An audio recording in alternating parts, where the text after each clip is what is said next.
Imagine a couple earning more than $130,000 a year. On paper, they should be doing great. They both have jobs. They have college degrees. They work hard. They earn significantly more than the average household. Yet somehow, they're still checking their bank account before every major purchase. Their savings account isn't growing fast enough. Their credit cards keep getting used for unexpected expenses.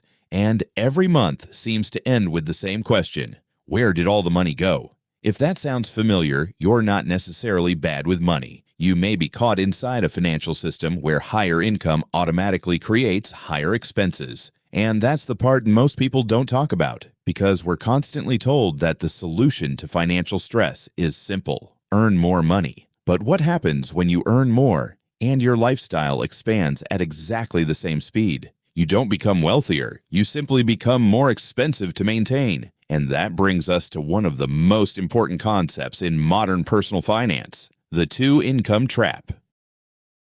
Two paychecks should mean twice the security, right? The math seems obvious. Suppose one person earns $60,000. Now imagine a second person enters the household and earns another $60,000. Suddenly, the household has $120,000 coming in. You might assume the family now has enormous financial breathing room. But that's not necessarily what happens. Instead, the second income can change the family's entire cost structure. A larger house becomes affordable. A newer car becomes possible. A better neighborhood becomes realistic. More childcare becomes necessary.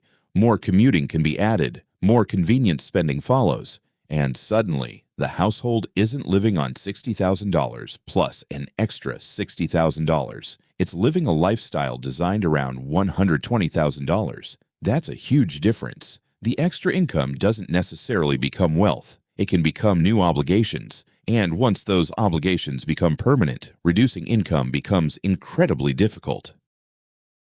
The problem isn't two incomes. Let's make something clear. Having two incomes isn't inherently bad. For many families, two incomes are necessary. For others, both partners genuinely want to work. The problem isn't the paycheck. The problem is what happens when your fixed expenses become dependent on both paychecks. That's when flexibility disappears. Think about your monthly bills: mortgage, rent, car payments, insurance, childcare, utilities, subscriptions, school expenses, debt payments, groceries, transportation. Once those expenses consume almost everything you earn, your income may be high, but your financial freedom is low. And that's the paradox. You can have a six-figure income and still have almost the income that disappears. Let's use a simple example. Suppose one partner earns $75,000. The second partner earns $55,000. Together, that's $130,000. Sounds comfortable, but don't look only at the $130,000 number.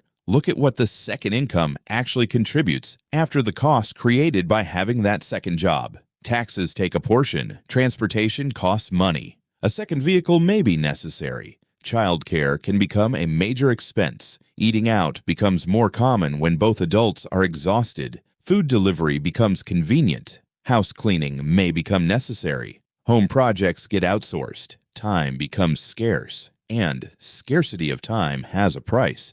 This is something people often overlook. A second job doesn't just consume working hours. It can consume the hours that would otherwise be available for cooking, shopping, cleaning, repairing things, managing the household, and caring for children. So the true economic value of that second income is not the number printed on the employment contract. It's the amount left after the additional costs associated with earning it. And sometimes that number is surprising. The biggest trap: spending power. Here's where things become dangerous. Banks don't care about your financial freedom. They care about your ability to make payments. If two people earn $130,000, a lender may determine that they can qualify for a much larger mortgage than someone earning $70,000 alone. And that's where lifestyle expansion begins. The couple sees the larger number. The bank sees the larger number. The real estate agent sees the larger number. The car dealership sees the larger number. Everyone starts saying,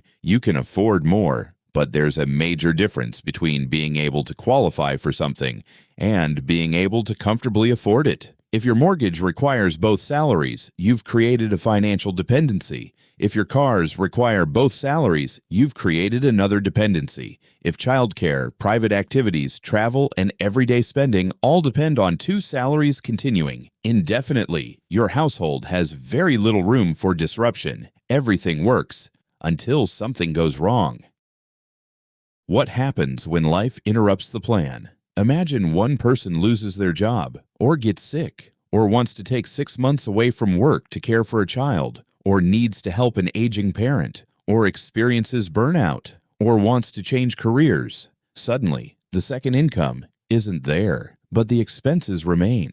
The mortgage doesn't disappear. The car payment doesn't disappear. Insurance doesn't disappear. Utilities don't disappear.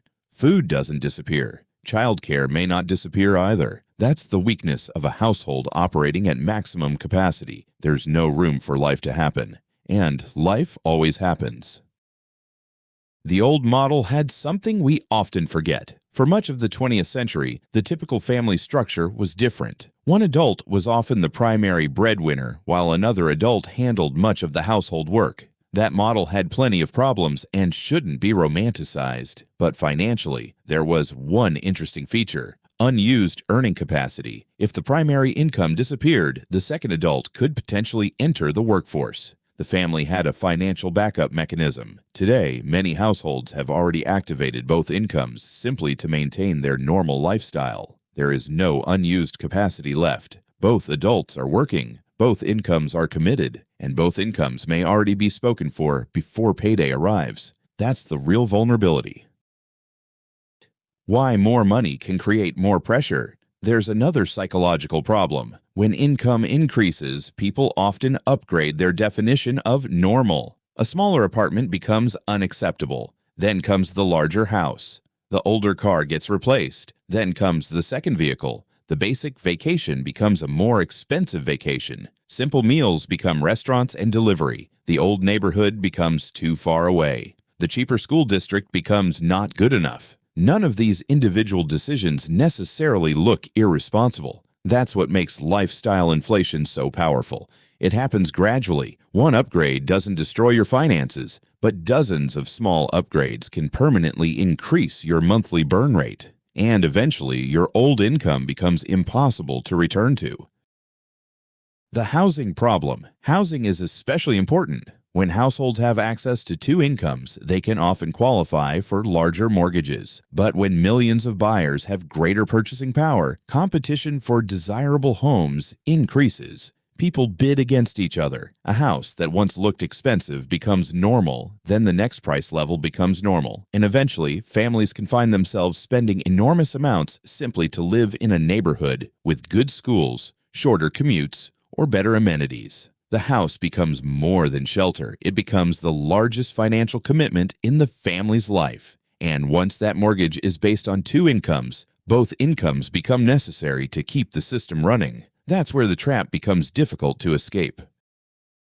So what should you do? The answer isn't necessarily for one partner to quit their job. That's unrealistic for many households. Instead, consider changing the way you think about the second income. Instead of treating both salaries as money that must be spent, treat one salary as the foundation and treat the other as an opportunity.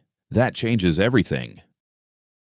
Build a one-income foundation. Imagine a household bringing home $10,000 per month. Instead of designing a lifestyle that requires the full $10,000, imagine building a lifestyle that can survive on $6,000 or $7,000. That means resisting the temptation to maximize the mortgage. Maybe you buy a less expensive home. Maybe you keep an older vehicle longer. Maybe you don't immediately upgrade your lifestyle after receiving a raise. Maybe you choose convenience less frequently. The goal isn't deprivation. The goal is margin. If one income disappears, you want your family to have somewhere to stand.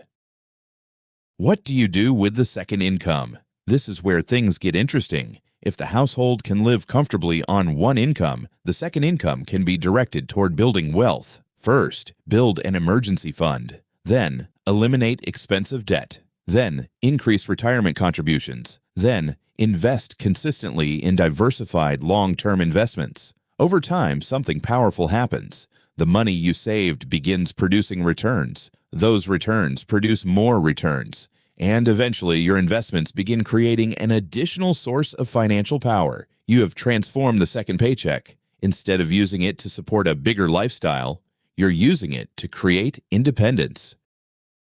Buying freedom instead of stuff. Every dollar you invest is more than an investment. It's an option. It can eventually give you the option to change careers, the option to take time away from work, the option to survive a layoff, the option to help your parents, the option to spend more time with your children, the option to walk away from a bad job. That's what wealth really provides, not just expensive things, choices, and choices require financial margin. The 5-year difference. Let's say a household manages to redirect $3,000 every month toward wealth building. That's $36,000 a year. Over 5 years, that's $180,000 contributed before considering investment growth. Now imagine doing that for 10 years. That's $360,000 of contributions. With investment returns and compounding, the long-term difference can become substantial. The exact results will depend on returns, taxes, inflation, and the investments chosen. But the principle is simple. The earlier you turn surplus income into productive assets, the more time compounding has to work. That's how a second income can eventually stop being necessary for survival. It becomes part of the path toward independence. The real goal isn't one income. Here's the biggest lesson. The goal isn't necessarily to live on one salary forever. The goal is to make sure your household could survive on one salary if necessary. That's a completely different mindset. If both partners love working, great. Keep working. If both incomes are helping you build investments, excellent. But don't automatically increase your permanent expenses every time your household income rises, because income can disappear. Expenses are much harder to remove. Stop asking, how much can we afford? Instead, ask, how much do we actually need? Those are two very different questions. A lender might tell you that you can afford a $600,000 house. That doesn't mean you should buy it. A dealership might tell you that you can handle a $900 monthly car payment. That doesn't mean you should accept it. Your friends might upgrade their lifestyle. That doesn't mean you have to. Financial independence often comes from intentionally doing less with your income than the market tells you that you can. Wealth doesn't always look rich. This is one of the strangest things about money. The household driving the newest luxury SUV may have enormous monthly payments. The family living in a modest house may have a huge investment portfolio. One looks richer, the other may actually be wealthier, because wealth isn't the size of your house. It isn't your salary. It isn't your car. It isn't the restaurant you visit. Wealth is the amount of financial freedom you have after your obligations are paid. If losing one paycheck would destroy your lifestyle, you're financially fragile. If you can lose one paycheck and continue living normally for months or years, you're financially resilient. That's a much more useful definition of wealth. The final mindset shift. So if you're part of a 2-income household and you constantly wonder why your high income doesn't seem to go anywhere, don't immediately assume that you need to earn even more. First, examine where your existing income is going. Look at your fixed expenses, look at your housing, look at your vehicles, look at childcare, look at subscriptions, look at convenience spending, look at debt, look at everything that requires both incomes to continue. Then ask yourself one uncomfortable question. If one of us stopped earning tomorrow, how long could we maintain our current lifestyle? A week? A month? 6 months? A year? That answer tells you more about your financial health than your salary ever will, because the ultimate goal isn't simply earning more money. It's creating a life that doesn't require every dollar you earn. Build margin. Keep your expenses below your income. Use additional income to purchase assets instead of obligations. And gradually turn your paycheck into financial independence, because earning more money doesn't automatically make you wealthy. Keeping enough of it does. And the most powerful financial position isn't having 2 incomes, it's having enough flexibility that you don't desperately need either one. If this video changed the way you think about your household finances, hit the like button, subscribe, and share it with someone who needs to hear this. And remember, your income determines your potential, your expenses determine your freedom, and your investments determine how long you have to work.